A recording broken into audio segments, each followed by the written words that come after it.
తమేవ శరణం మమ తస్మాత్ కాయన భావేన రక్ష రక్ష మహేశ్వర. పూలు తెలియదు స్వామి ఎవరు పూలు తెలియదు స్వామి పూలు తెలియదు.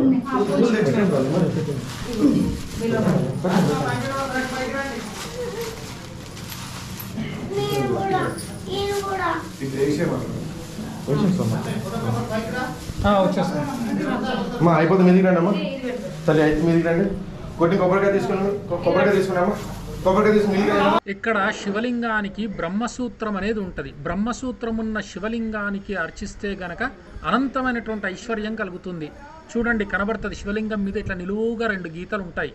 దాన్ని గుర్తుపెట్టుకోండి మీరు, అది బ్రహ్మసూత్రం అంటారు. ఇప్పుడు నేను ఇందాక చెప్పాను కదా అక్కడ నీడ పడుతుంది అనేసి అని చెప్పి ఆ నీడని చూపించే ప్రయత్నం చేస్తాను.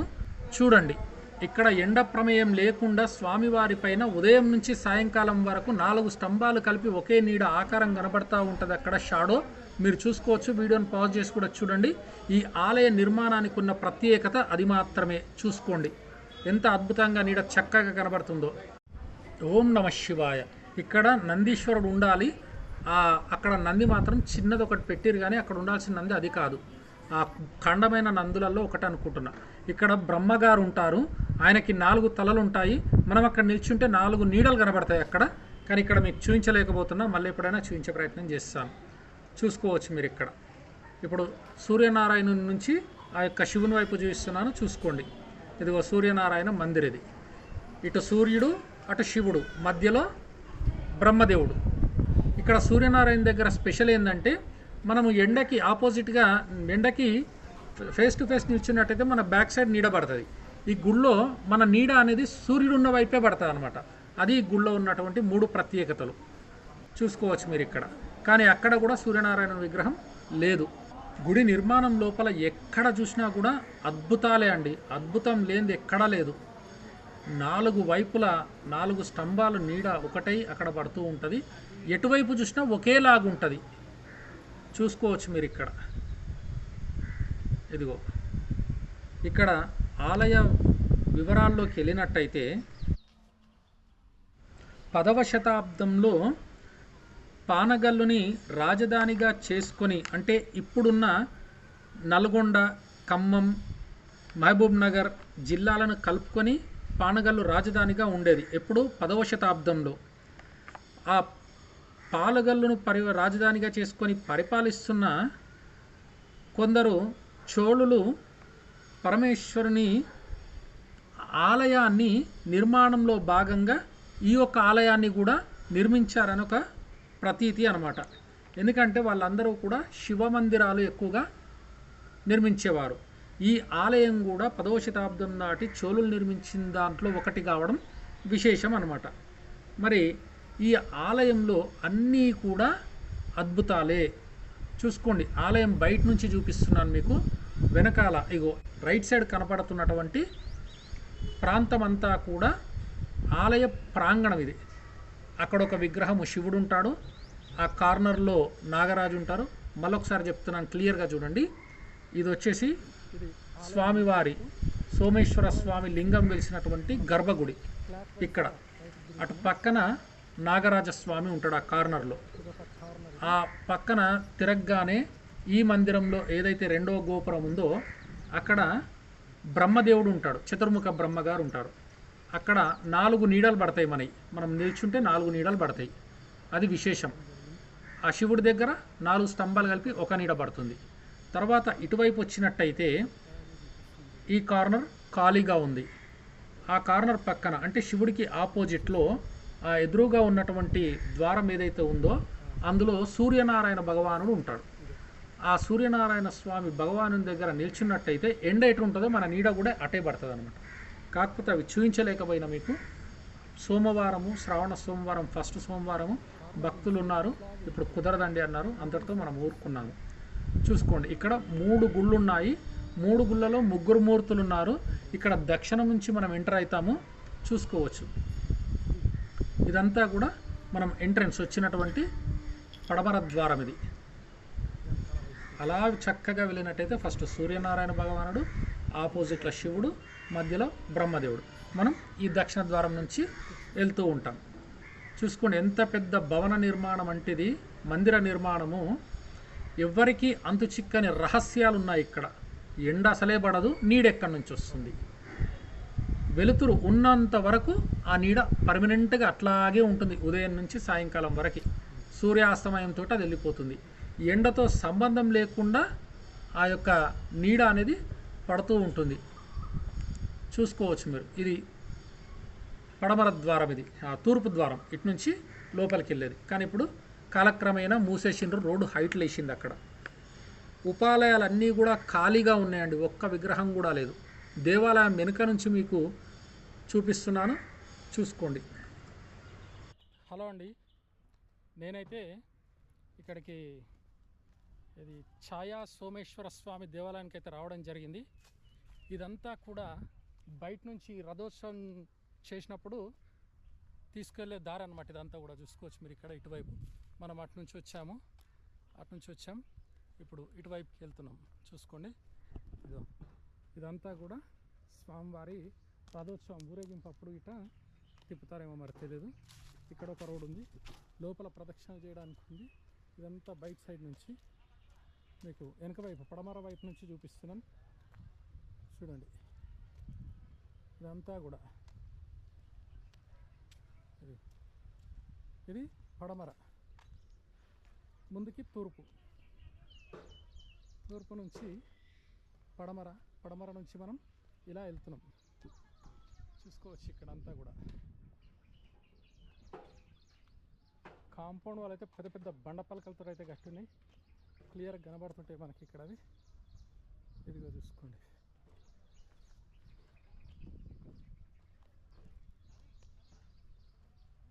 ఇది ఓవరాల్గా టెంపుల్ వ్యూ.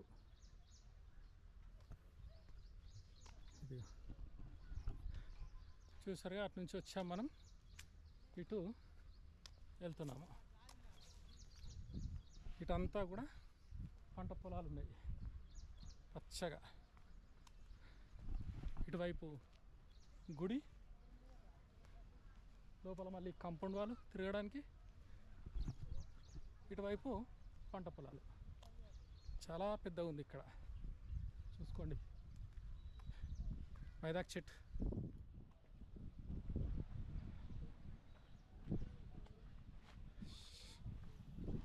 చూసుకోండి. ఛాయా సోమేశ్వర స్వామి టెంపుల్ బయట నుంచి మొత్తం చూపించేస్తున్నాను, చూడండి. ఒక రౌండ్ మొత్తం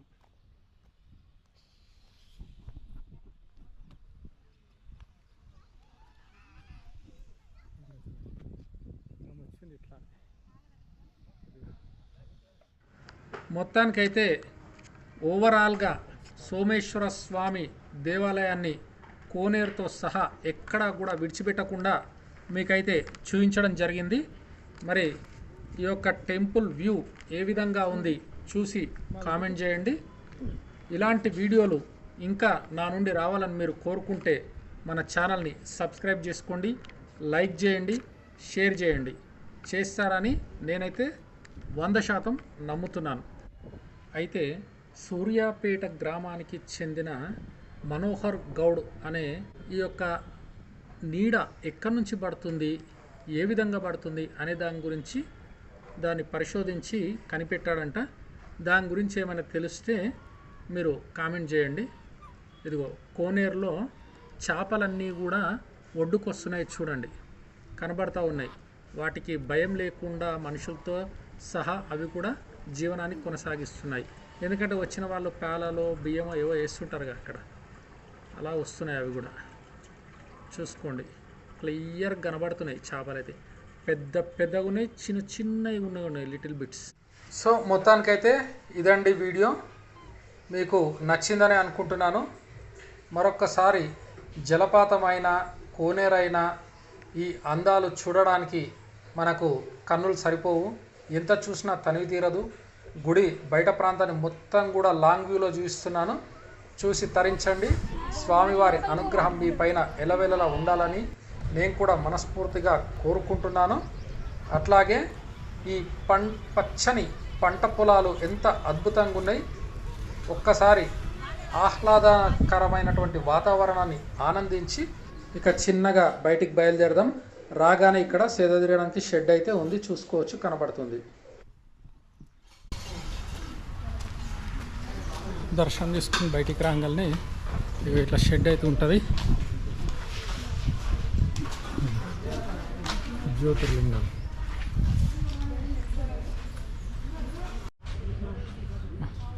కొబ్బరి చెట్టు తీసుకుంది, కాయలు ఇప్పుడు నాంతనే ఉంది, కాయలు కాస్తుంది.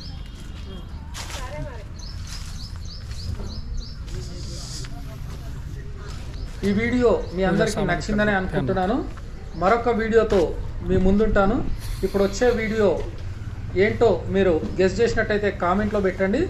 చాలా అద్భుతంగా ఉంటుంది, చూసి మీరే చెప్పండి. టాటా, bye bye, see you in the next video.